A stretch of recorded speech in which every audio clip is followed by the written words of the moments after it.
Hello guys, welcome back to the study. This is Dheeraj Kumar. अभी हम लोग करने वाले air force group X and Y दोनों, आपने जिसका भी अप्लाई करा है, चाहे एक्स चाहे वाई, दोनों का इंग्लिश का मॉक टेस्ट, और ये रियल मॉक टेस्ट है। बहुत मजा आने वाला है इस मॉक टेस्ट को करके, आप करो।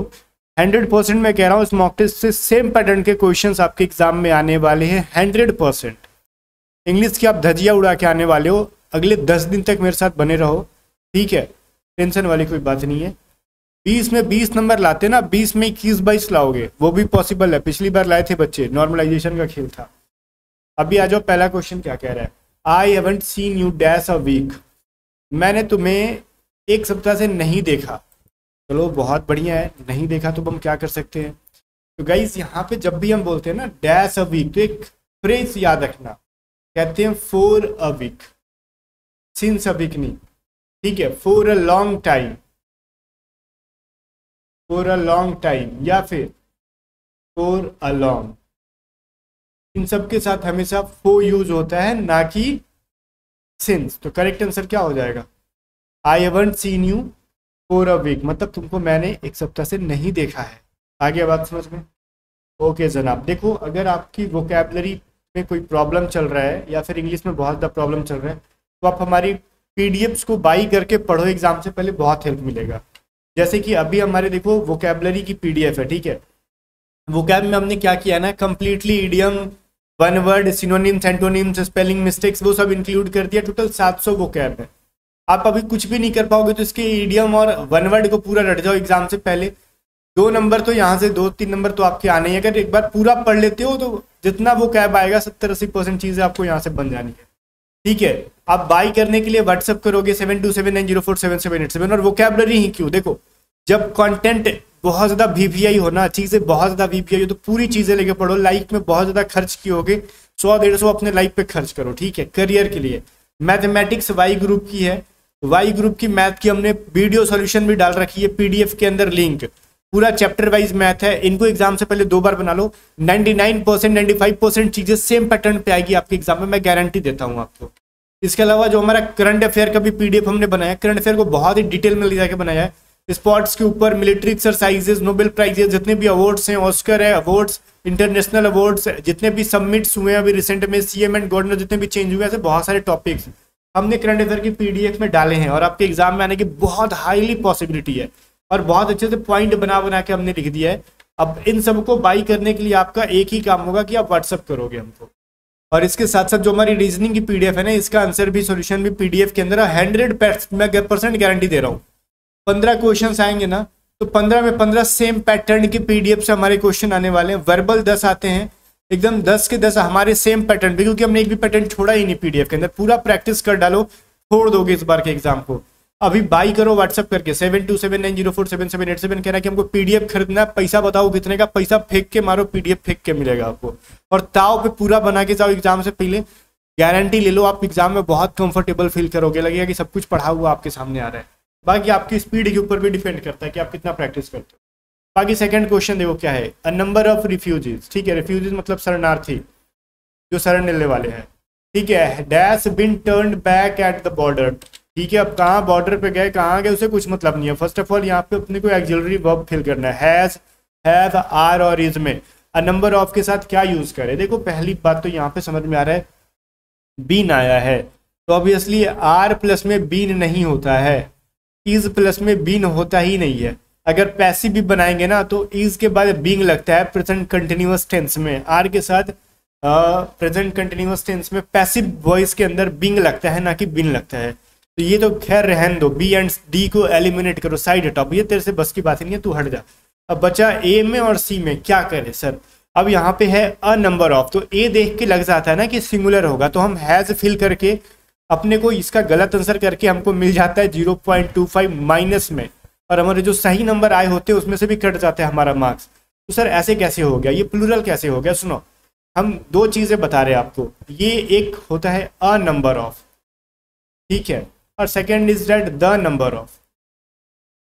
अब ये ए नंबर ऑफ जो होता है ना, इनके साथ प्लूरल वर्ब का यूज करोगे आप, द नंबर के साथ क्या करोगे, सिंगुलर का, सिंगुलर वर्ब का यूज करोगे। इसको याद रखोगे, बहुत वीवीआई चीज है यहाँ पे।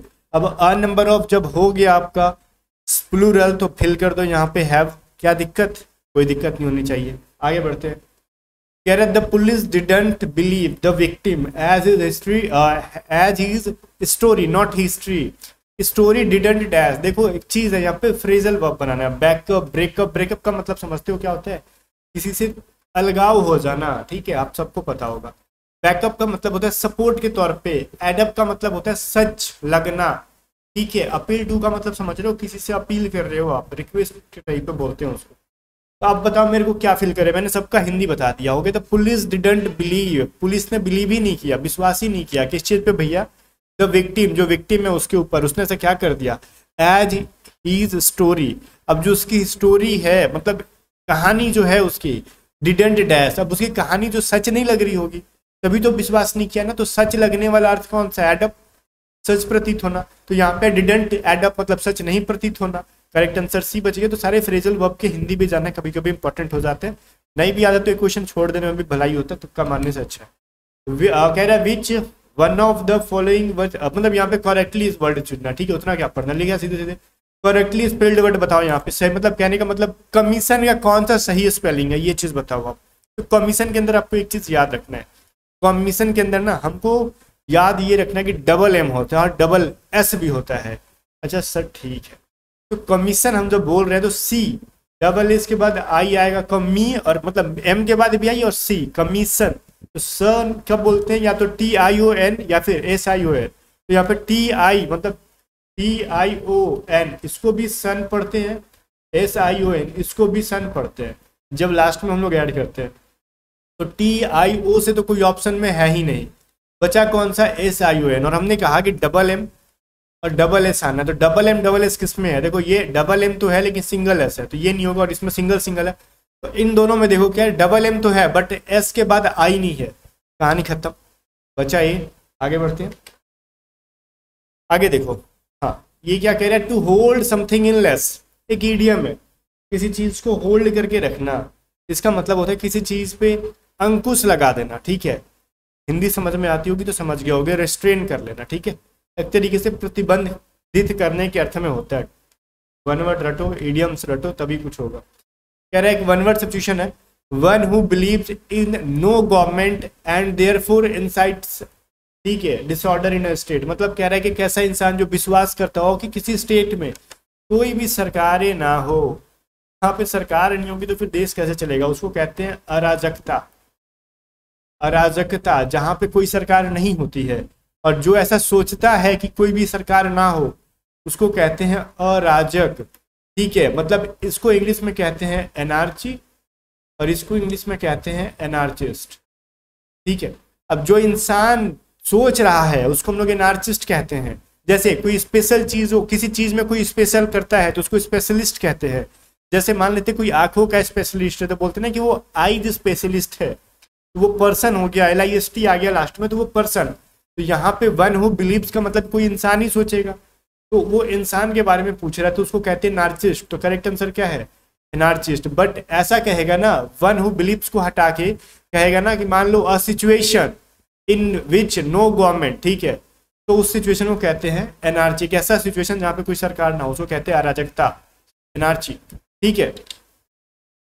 बाकी यहाँ पे मोनार्चिस्ट का मतलब होता है जहाँ पे राजतंत्र हो।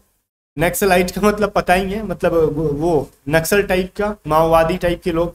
ऑटोक्रेट का मतलब होता है एक तंत्र होना, अकेला इंसान पूरा शासन संभाल रहा है।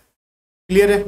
अब मोनार्चिस्ट और ऑटोक्रेट में क्या फर्क है? देखो ऑटोक्रेट का मतलब होता है ना कि एक ही इंसान जो मन में आ रहा है वो कर रहा है, और मोनार्चिस्ट का मतलब राजा है, ठीक है, बट उसके कुछ मंत्री भी हैं, सलाह लेता है वो।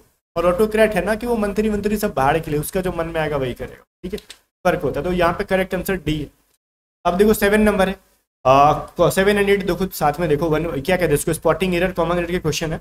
Not only has the director made a good impression, ठीक है, इंप्रेशन उसने अच्छा नहीं बनाया, but increased the motivation of the workers, ठीक है, उसने इंप्रेशन अच्छा नहीं बनाया लेकिन उसने इंक्रीज कर दिया क्या? वर्कर्स का मोटिवेशन इंक्रीज कर दिया। बहुत बढ़िया। तो सर इसमें दिक्कत क्या है? करने दो उसको, गलत कुछ नहीं है, गलत है। हमने पढ़ा है कंजक्शन में नॉट ओनली के साथ कंजक्शन क्या आता है? नॉट ओनली के साथ कंजक्शन आता है बट ऑल्सो, ठीक है। अब भैया बट ऑल्सो तो समझ में आ रहा है, तो बट तो है सर, तो बट है तो सर ऑल्सो भी लगाओ ना यहाँ पे, बट ऑल्सो करो इसको पूरा। तो यहीं पे तो एरर है।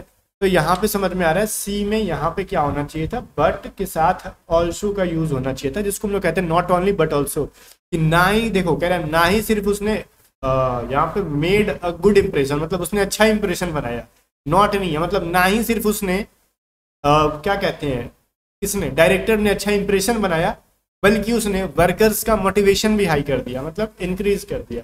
ये कह रहा है, मैंने उस टाइम गलत पढ़ लिया था, ठीक है। बाकी कुल मिला के आंसर वही है, बट ऑल्सो आएगा।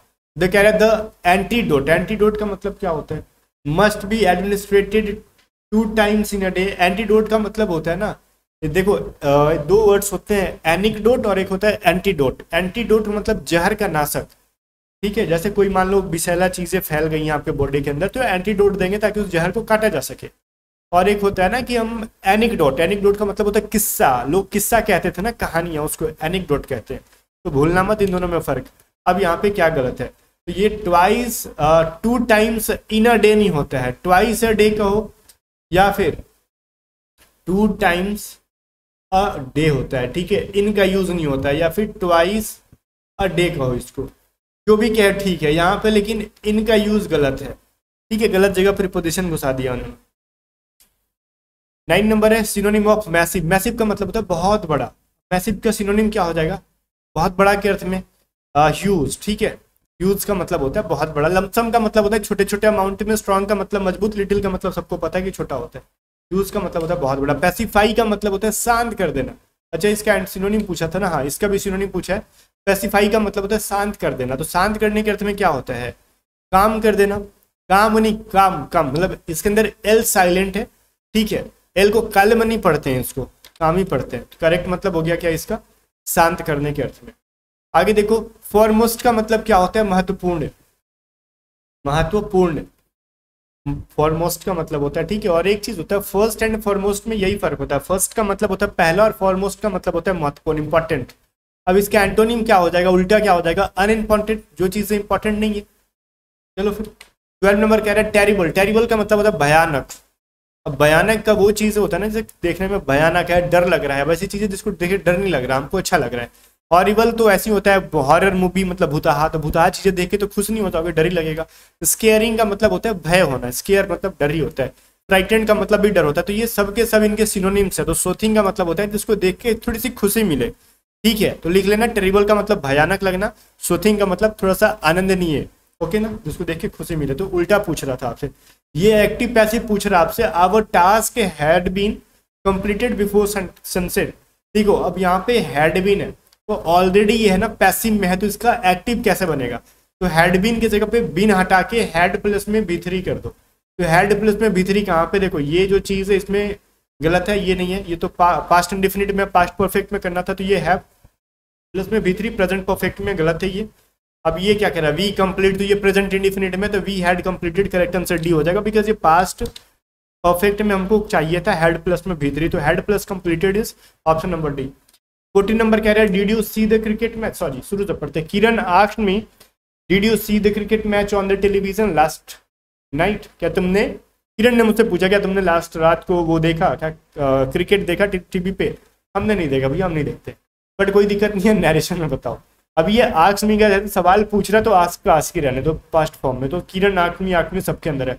अब देखो ये चीज है, अब हम करें यहाँ पे क्या, तो जब भी क्वेश्चन वाला होगा तो इफ या वेदर निकालते हैं, ठीक है। अब इफ में तो किसी में है नहीं, तो वेदर ही निकाल लो।